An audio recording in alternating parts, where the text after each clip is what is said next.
ज़ोरो versus Saint V Nusjuro, 4 elders versus ancient robot की fight और Vegapunk का message finally concluded. ये सारी की सारी चीजें हमें वन पीस के लेटेस्ट चैप्टर 1117 में देखने को मिली हैं और जिससे हमें ये बात पता चलती है कि ये चैप्टर भी काफी ज्यादा इंटरेस्टिंग मटेरियल से भरा हुआ था। और इन सारी चीजों के बारे में मैं आज की इस वीडियो में आपको बताने वाला हूँ। तो अगर आप इस चैनल पर नए आए हैं तो प्लीज इस वीडियो को लाइक जरूर करें और इस चैनल को सब्सक्राइब करना ना भूलें, क्योंकि इस चैनल पर आपको वन पीस से रिलेटेड सारी कंटेंट की न्यूज़ और अपडेट्स देखने को मिलती रहेंगी। तो सबसे पहले ये चैप्टर स्टार्ट होता है जहाँ पर हमें कवर पेज पर यामातो देखने को मिलती है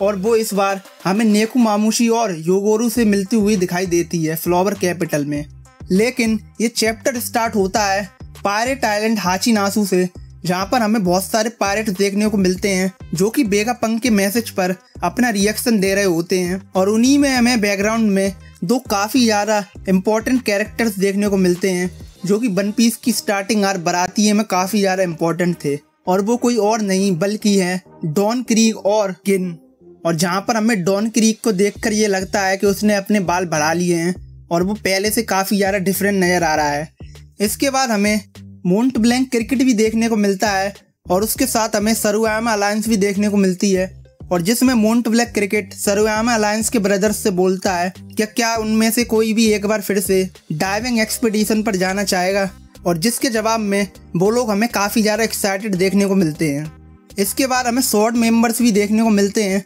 जो कि मरीन के जीएस नेवी जनरल हॉस्पिटल में होते हैं, और जहाँ पर वो सारे के सारे लोग वेगापंक के मैसेज को सुन रहे होते हैं। लेकिन उसमें कोबी काफ़ी ज़्यादा थका हुआ होता है और काफ़ी ज़्यादा वोंडेड भी होता है। और हमें इसके अलावा ड्रेक भी देखने को मिलता है जो कि एक अलग रूम में बैठा होता है और वो भी काफ़ी ज़्यादा वाउंडेड होता है।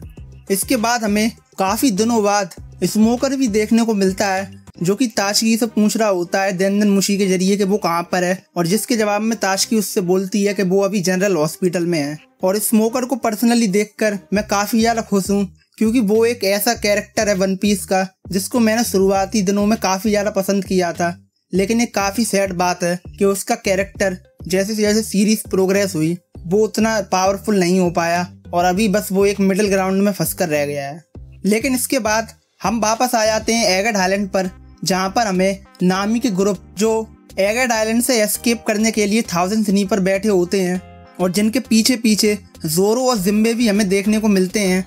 और तभी हमें काफ़ी ज़्यादा इंटरेस्टिंग बैटल की एक छोटी सी झलक देखने को मिलती है, क्योंकि सब ज़ोरो और जिम्बे 1000 सनी की ओर जा रहे होते हैं तो उनके पीछे सेंट वी नज़जुरो काफ़ी तेज़ी से बढ़ रहा होता है और वो अपनी तलवार से उन दोनों पर अटैक कर देता है। लेकिन हम सब ये बात जानते ही हैं कि अगर कोई भी शॉर्ट फाइटिंग वाला इंसान स्ट्रोएट्स पर अटैक करेगा और अगर उन सब लोगों के बीच में ज़ोरो होगा तो वो किसी और को उस शॉर्ट्समैन से नहीं लड़ने देगा। और सेम चीज़ हमने यहाँ पर भी देखी, क्योंकि जैसे ही नज़जुरो अपने मूव का इस्तेमाल करता है वैसे ही ज़ोरो अपनी 2 शॉट स्टाइल का यूज़ करके कितेत्सु ब्लेड और एनमा ब्लेड से उस पर अटैक कर देता है। और जिसके बाद हमें काफ़ी ज़्यादा लाइटनिंग देखने को मिलती है जब उनकी शॉट्स एक दूसरे से टकराती हैं। लेकिन इसके बाद हमें अगले पैनल में देखने को मिलता है कि सेंट वी नज़जुरो ज़ोरो की शॉट को पहचान जाता है जो कि कितेत्सु ब्लेड होती है। और जितनी जल्दी ये फाइट स्टार्ट हुई थी उतनी जल्दी ये फाइट ख़त्म भी हो जाती है, क्योंकि उन दोनों के क्लैश से वो दोनों की दोनों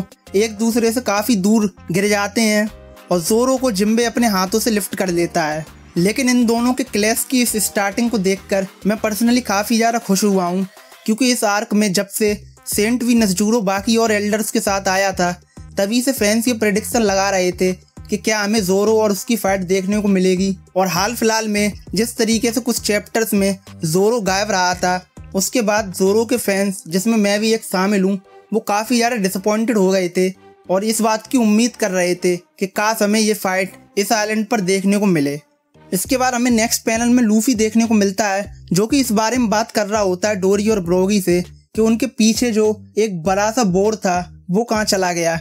और जैसे ही लूफी ये बात बोलता है हमें इसके नेक्स्ट पैनल में काफ़ी ज़्यादा तगड़ा फ्रेम देखने को मिलता है जहाँ पर चारों ही एल्डर्स एंशिएंट जायंट रोबोट के सामने खड़े हैं और काफ़ी ज़्यादा गुस्से से रोबोट की तरफ देख रहे हैं।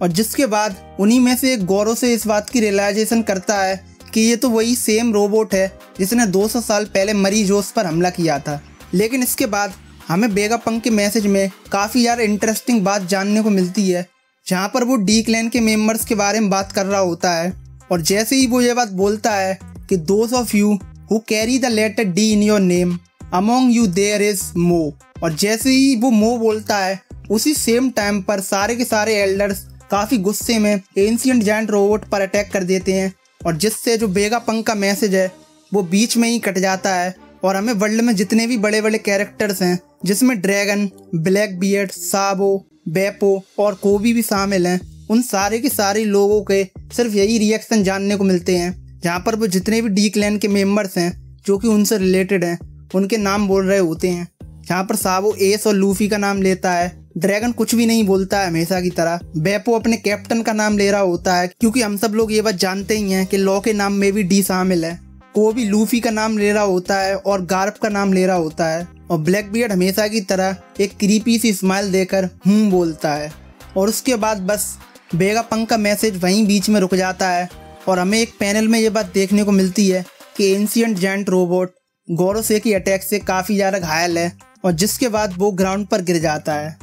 और वेगापंक का जो मैसेज था वो बीच में ही ख़त्म हो जाता है। और हमें ये बात पता नहीं चलती है कि जो लास्ट में वो मो बोलने वाला था उसमें वो क्या कहने वाला था, क्योंकि मो का मीनिंग जैपनीज में